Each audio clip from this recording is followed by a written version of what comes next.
Bismillahirrahmanirrahim. Assalamualaikum warahmatullahi wabarakatuh. Waalaikumsalam warahmatullahi wabarakatuh. Selamat pagi anak-anak. Pagi, Pak. Bagaimana kabarnya hari ini? Alhamdulillah, luar biasa. Allahu Akbar. Alhamdulillah. Ya, Bapak absen dulu ya. Siapa di pagi hari ini yang tidak hadir? Semuanya hadir ya? Hadir? Oke, alhamdulillah semuanya bisa hadir ya. Bismillahirrahmanirrahim. Alhamdulillahirabbil alamin wassalatu wassalamu ala asyrofil anbiya'i wal mursalin wa ala alihi wa sahbihi ajmain amma ba'du. Qala ta'ala fi kitabihil karim wa huwa asyraful ghaibin. Alhamdulillah pada pagi hari ini kita semua diberikan kesehatan, diberikan kemudahan dan bisa sampai ke sekolah ini dengan keadaan sehat lahir dan batinnya. Amin. Ya Allah ya Alamin ya. Alhamdulillah patut kita syukuri ya, Allah memberikan kita nikmat yang luar biasa sehingga Allah takdirkan ya, Allah izinkan ya, mudah-mudahan Allah juga ridhokan ya, kalian berangkat dari rumah ya ke sekolah untuk menuntut ilmu.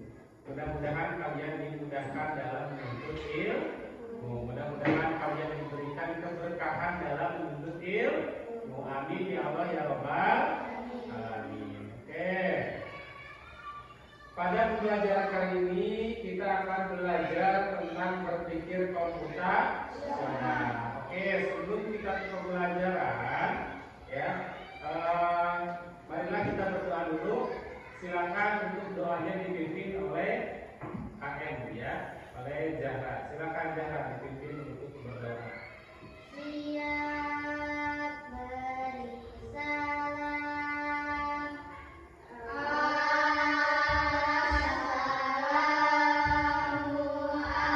Assalamualaikum, Pak. Waalaikumsalam.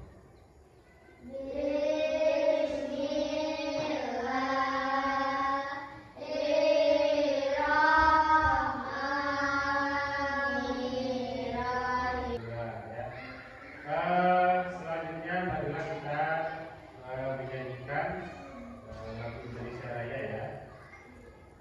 Silakan untuk dipimpin oleh Ganis ya, silakan.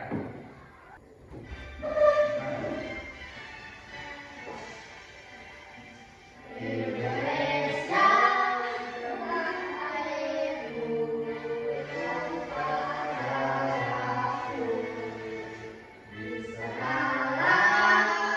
Oke, masih semangat? Oke, harus semangat ya. Bagaimana kalau kita tepuk-tepukan dulu? Ya, oke, silakan berdiri. Oke, seperti biasa ya, 3, 3, 2, 1. Beribadah olahraga, teman belajar makan sehat dan berpikir. Ayo bermasyarakat, tak lupa istirahat. Aku adalah anak Indonesia hebat. Oke, tepuk tangan untuk kalian. Oke, anak-anak ya, hari ini kita akan belajar tentang berpikir komputasional. Oke, sebelumnya apakah kalian pernah mendengar istilah komputasional? Belum ya? Oke, hari ini Bapak jelaskan ya.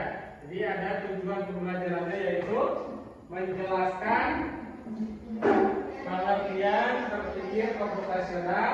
Yang kedua, mengidentifikasi 4 komponen berpikir komputasional. Yang ketiga, menerapkan konsep dalam ya, dan menunjukkan kerjasama dalam. Oke ya. Nah ini pertanyaan pemantiknya buat kalian, penggunanya. Mengapa kita perlu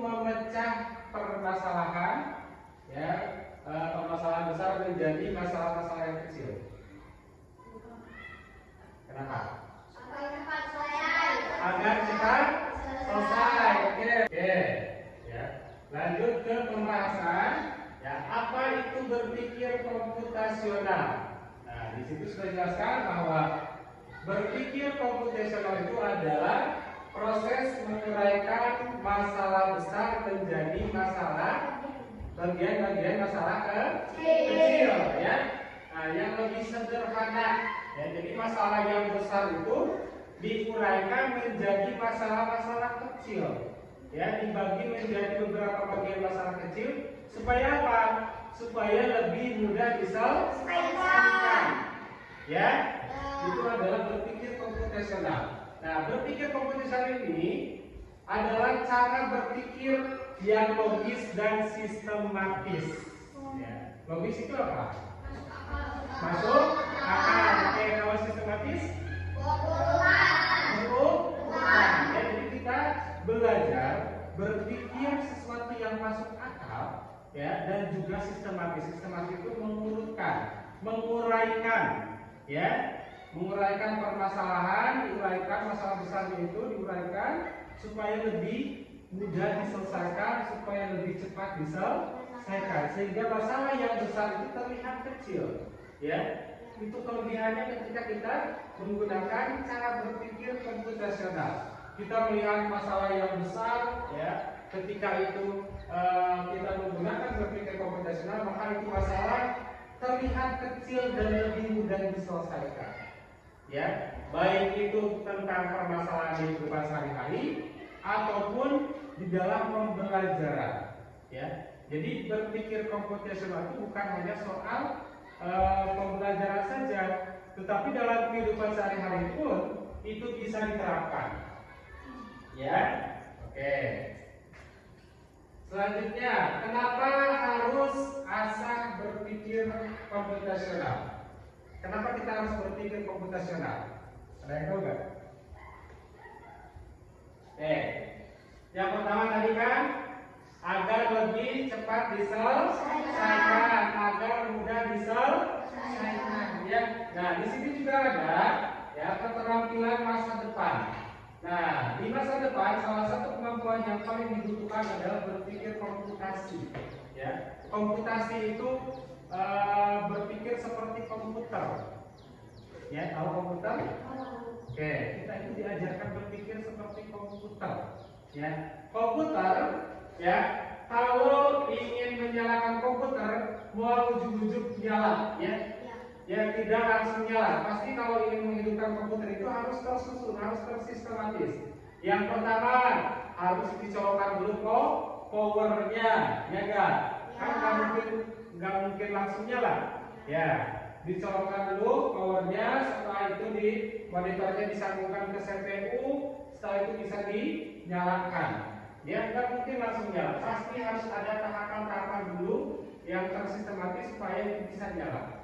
Ya, terus komputer juga, ya, ketika mengetik huruf A yang muncul huruf A, yang ketika ketiknya huruf D yang muncul huruf D, ya, berarti komputer itu menjalankan fungsinya sesuai dengan instruksi manusia, ya, dan kita bisa berpikir seperti komputer, ya, dan komputer bekerja sesuai dengan instruksi manusia.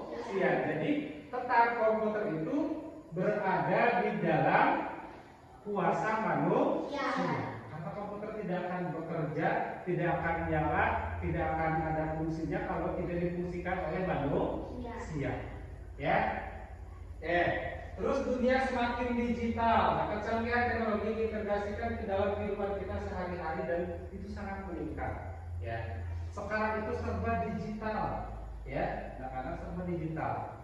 Sekarang beli pulsa lewat handphone. Kalau dulu kan ke counter ya.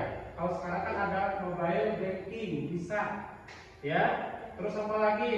Sekarang kalau belanja nggak harus pakai uang cash. Ya, ada beberapa outlet ya seperti Indomaret itu bisa pakai kartu. Ya, bisa pakai kartu debit, bisa pakai kartu kredit. Ya, digesek langsung keluar nominal langsung pulang, ya, nggak pakai uang cash, itu kan digital. Nah, maka untuk menghadapi era digital saat ini kita harus mengikuti perkembangan zaman. Jangan sampai kita Ya. Nah, begitupun kita dalam berpikir komputasional.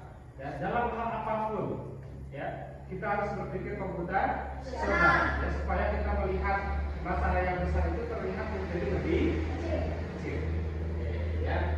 Terus, oke. Selanjutnya di dalam berpikir komputasional itu ada 4 komponen, ya, berpikir komputasional, ya. Oke, yang pertama ada dekomposisi, yang kedua ada pengenalan pola, yang ketiga ada abstraksi, ya, yang keempat ada algoritma atau perencanaan, ya, dari penerapan, ya. Oke. Masalah besarnya itu adalah kebersihan kelas, ya, kebersihan kelas. Nah, kalau kita berpikir dekomposisi, ya, maka di sini kita bagi menjadi beberapa bagian. Ya, yang pertama ada, kalau untuk kebersihan kelas ada alat, ya. Oke, ada alat, ya. Yang kedua ada apa? Ada objek yang dibersihkan. Oke. Ya, ada objek, ya. Nah, kalau alat apa aja? Yang pertama, oke, sapu, terus lapel, terus alat apa saja? Alat kebersihannya? Oke, pengki. Terus ada apa lagi? Ada penghapus. Terus apa lagi? Sudah? Oke, kita langsung ke objek, ya. Nah, objek. Ya, berarti itu sini ya, tuh. Oke, kalau objek apa saja berarti? Kursi. Terus apa lagi? Meja. Ya, papan tulis. Terus apa lagi?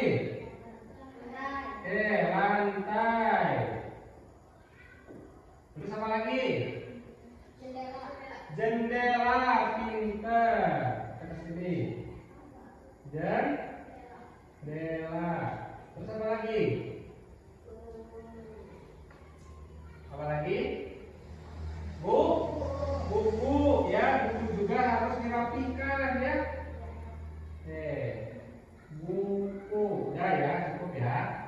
Nah, ini adalah cara berpikir dekomposisi, memecahkan masalah yang besar menjadi masalah yang kecil supaya lebih mudah diselesaikan, ya. Nah, ini namanya mind mapping.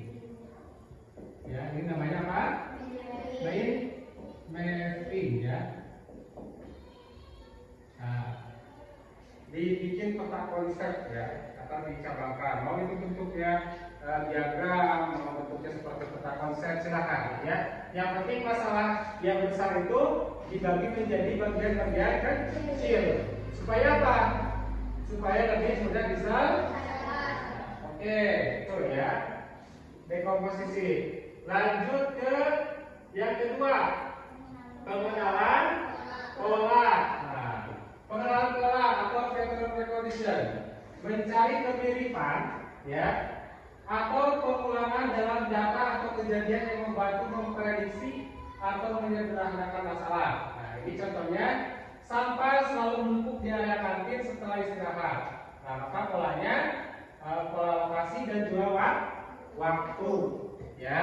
Nah, di dalam pengenalan pola, kalian itu belajar kalau soal kebersihan, ya.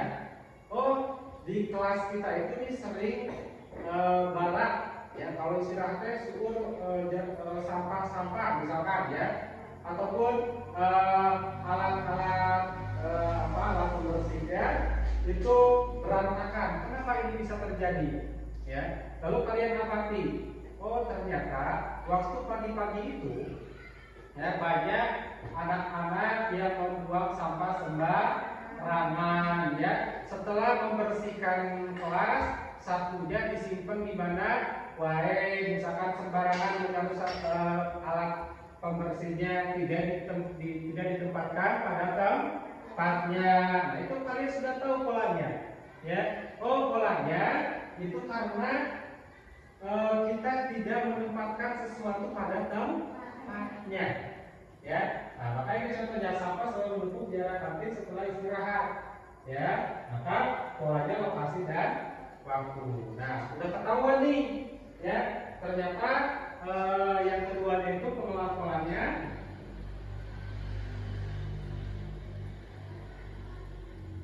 Pengelolaan polanya, ini yang kedua ya. Apa jadinya? Kebiasaan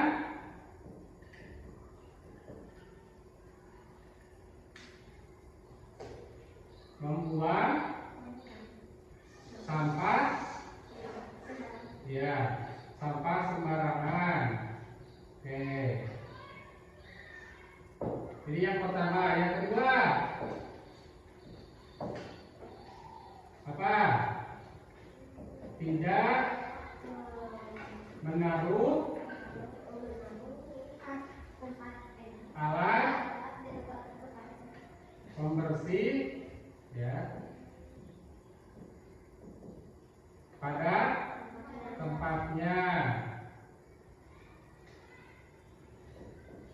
Oke. Terus apa lagi? Kalau yang kalian lihat nih, kenapa sekolah kita bisa kotor misalkan, atau kelas kita bisa kotor? Kasih contoh lain? Ya, karena tidak piket. Oke. Yang ketiga karena jadwal piket, ya. Jadwal piket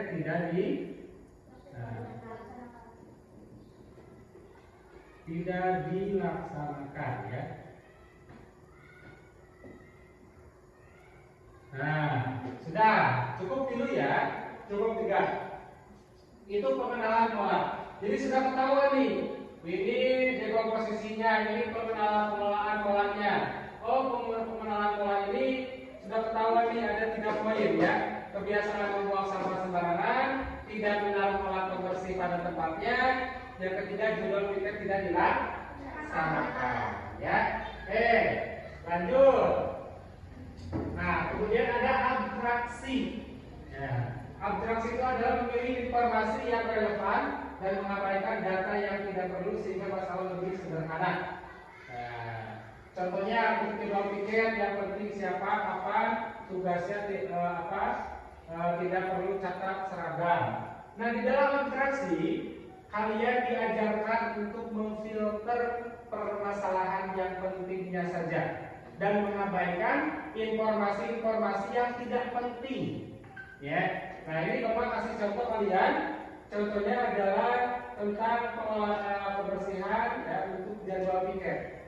Nah, contohnya ketika kita mencari solusi ini, ya, kalau kita menulis jadwal piket, nggak usah kita mencatatkan seragamnya. Misalkan hari Senin, Danda, Rehan, Angga, seragam merah putih, nggak usah. Ya, langsung saja waktunya kapan, siapa saja yang membersihkan, ya, terus tugasnya apa saja, ya, kita fokus pada permasalahan, ya, permasalahannya adalah kebersihan, maka kita fokusnya pada masalah kebersihan dan mengabaikan informasi-informasi yang tidak penting, ya, dan tidak usah kita pikirkan, tapi kita fokus pada permasalahan. Oke, paham?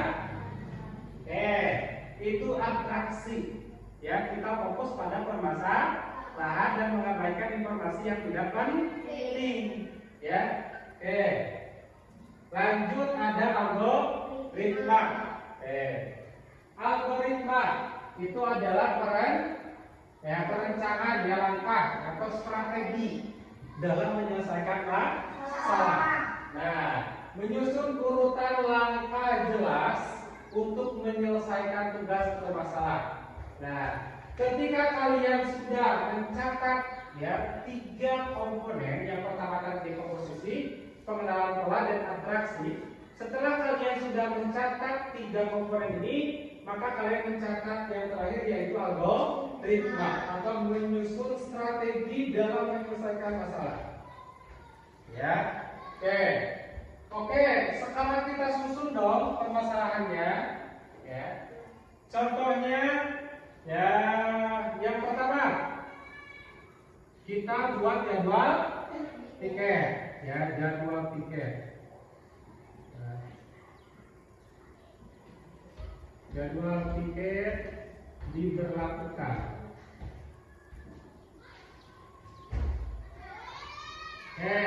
Yang kedua apa solusinya supaya kelas kita bersih apa?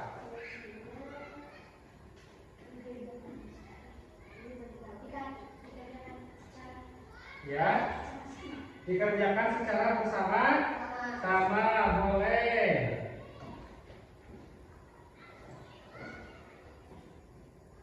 Terus apa lagi?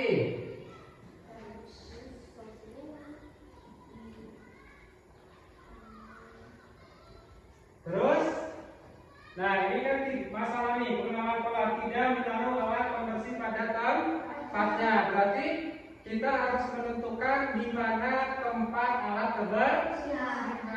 Oke. Menentukan tempat alat kebersihan. Oke.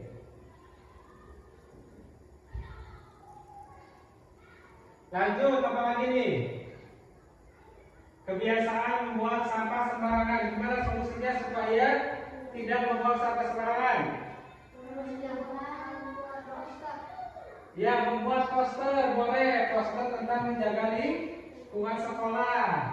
Terus apa lagi? Membuat poster. Terus? Ya, harus menyediakan tempat sampah. Pinter. Menyediakan. Terus apa lagi?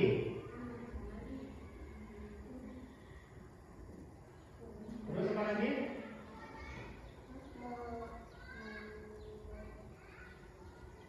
Membuat aturan, boleh. Oke, membuat kesepakatan kelas.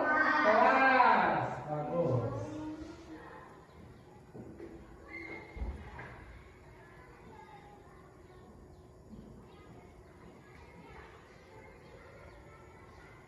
Apa lagi?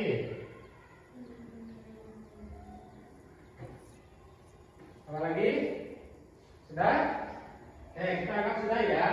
Nah, setelah kita sudah menyelesaikan ya, maka kita akan berpikir bahwa ternyata masalah yang besar itu ketika kita menggunakan cara berpikir komputasional itu lebih mudah diselesaikan. Apalagi secara bersama-sama.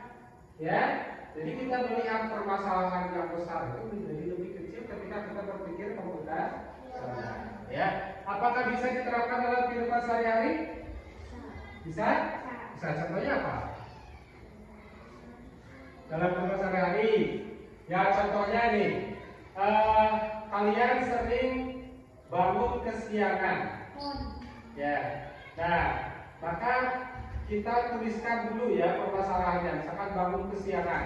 Nah maka kita kalau menggunakan cara berpikir komputasional itu lebih mudah diselesaikan. Oh, kita tulis dulu nih apa saja permasalahannya, bagi dulu bagian-bagian yang kecil, bagaimana solusinya, bagaimana cara supaya kita tidak bangun kesiangan, maka itu lebih mudah diselesaikan. Ya, kalau tidak seperti itu mungkin kita akan kebingungan. Ya, contohnya lagi nih, contoh berpikir komputasional. Ya. Lebih ke logis dan juga sistematis. Kalau kalian berangkat ke sekolah, ya, kalau kalian berangkat ke sekolah, itu apa saja yang kalian lakukan? Dari bangun tidur, bangun tidur, mandi, terus sarapan, terus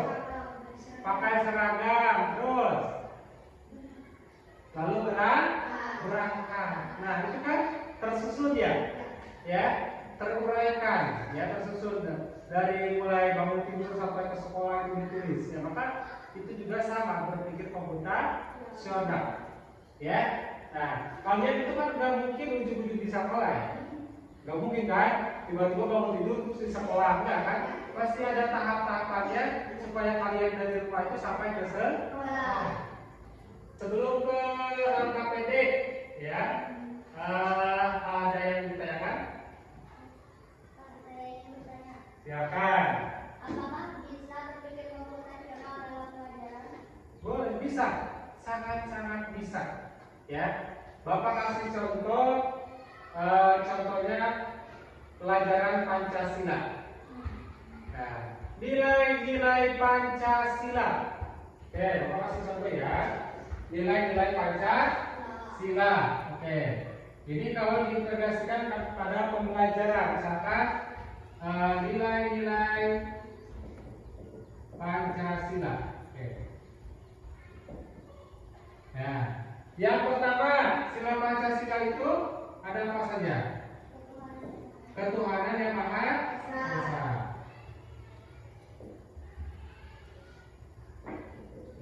Oke. Nilai-nilai Pancasila, sila ke-1 yaitu ketuhanan yang Maha Esa apa saja?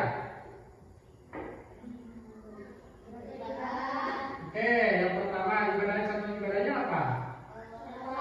Sholat. Oke, sholat. Terus apa lagi? Mengaji. Terus apa lagi? Berpuasa. Terus berzikir, bagus. Ya, zikir. Terus sedekah. Terus apa lagi? Apa lagi? Menunaikan hak. Ya. Menunaikan rukun Islam. Ya, oh. Apa lagi? Ada tidak? Ya, masih banyak ya. Tapi contohnya seperti ini. Jadi ini juga bisa ya kita integrasikan ke dalam pembelajaran. Bisa dibawa dalam mata pelajaran. Mata pelajaran apapun itu bisa.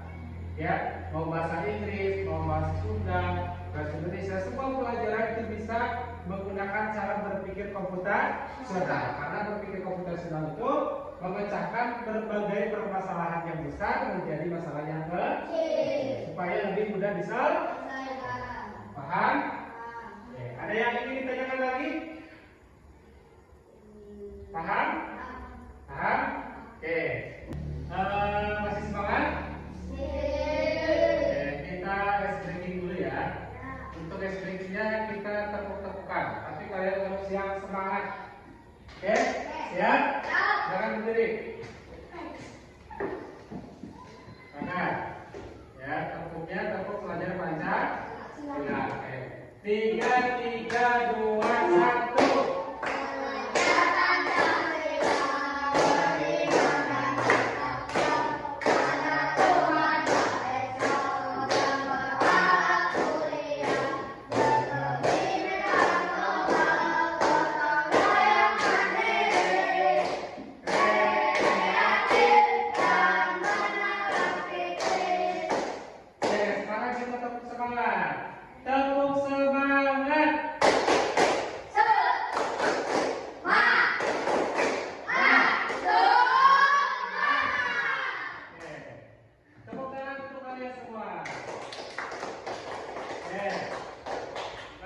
Ini Bapak ada KPD untuk kalian.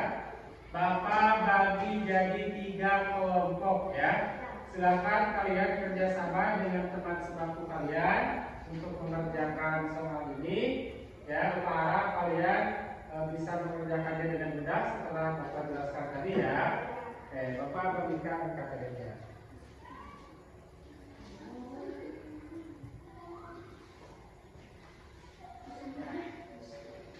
Ya. Itu KPD-nya silakan dikerjakan. Itu KPD berpikir komputasional ya. silakan setelah kalian tadi mendengarkan penjelasan Bapak dan kalian juga menulis, silakan kalian untuk kerjakan kata-katanya ya. Oke, silakan waktunya 15 menit. Silakan.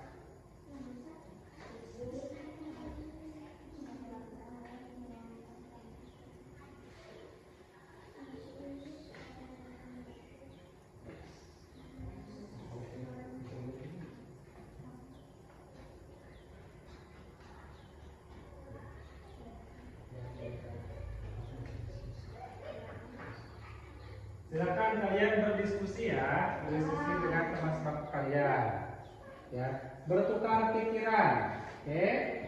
Nanti setelah itu silakan kalian untuk maju ke depan, ya, perwakilan dari teman sebangku kalian, ya kalian maju ke depan, ya lalu kalian jelaskan, dipresentasikan ya. So.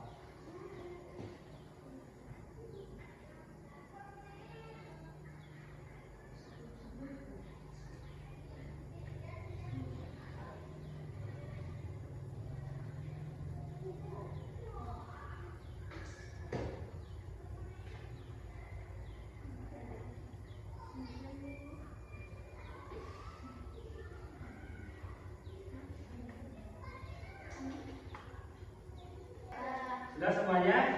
Oke, silakan dari kelompok mana dulu yang mau maju? Jangan, oke, silakan. Silakan Jaka. Kalau teman kalian ada yang berbicara di depan, kalian harus mendengar. Silakan.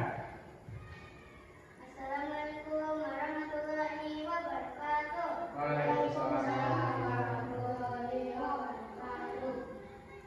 Nama Naifah Nurani, tanggal 12 bulan Agustus 2025. 1. Dekomposisi. Tuliskan bagian-bagian pekerjaan yang harus dilakukan.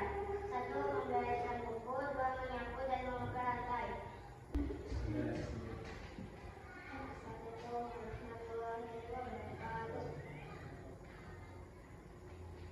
Waalaikumsalam warahmatullahi wabarakatuh.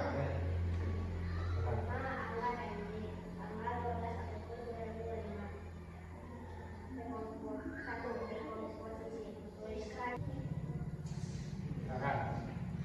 Assalamualaikum warahmatullahi wabarakatuh. Waalaikumsalam warahmatullahi wabarakatuh. Nama Radha tanggal 12 Agustus 2025. 1. Dekomposisi. Tuliskan bagian-bagian pekerjaan yang harus dilakukan. Ya, bagus ya. Semua sudah maju ke depan dan jawabannya betul semua. Tepuk tangan untuk kalian. Ya, bagus ya. Jadi kalian sudah belajar tentang berpikir komputasional dan cukup ya untuk kalian mengetahui cara berpikir komputasional ya. Nanti lebih jauhnya kita akan bahas pada pertemuan selanjutnya. Ya, Bapak harap apa yang sudah disampaikan dapat dimengerti ya. Oke, ada yang ditanyakan lagi nggak? Ada. Oke, untuk refleksinya, ya, bagaimana perasaan kalian setelah menggunakan langkah berpikir untuk membersihkan kelas? Ya, atau setelah kalian belajar berpikir komputasional, apa yang kalian rasakan? Ya, masalah menjadi cepat selesai. Terus apa lagi? Ya, lebih ringan. Ya, terus apa lagi?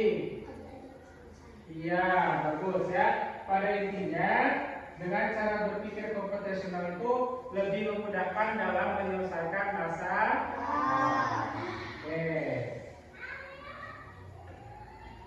Thank you. Ya, ini kesimpulan ya. Kesimpulan, berpikir komputasional adalah cara berpikir sistematis ya, untuk memecahkan masalah dengan memecah menjadi bagian kecil ya, terus menentukan pola, terus apa lagi? Ya, menyaring informasi atau interaksi. Yang terakhir yaitu Ya, menyusun langkah yang terurut, ya, atau lalu menguji dan memperbaiki solusi, mencari solusi dari permasalahan. Oke. Sebelum ditutup ada yang ditanyakan? Tidak. Oke. Kalau tidak ada yang ditanyakan, dicukupkan sekian untuk pembelajaran.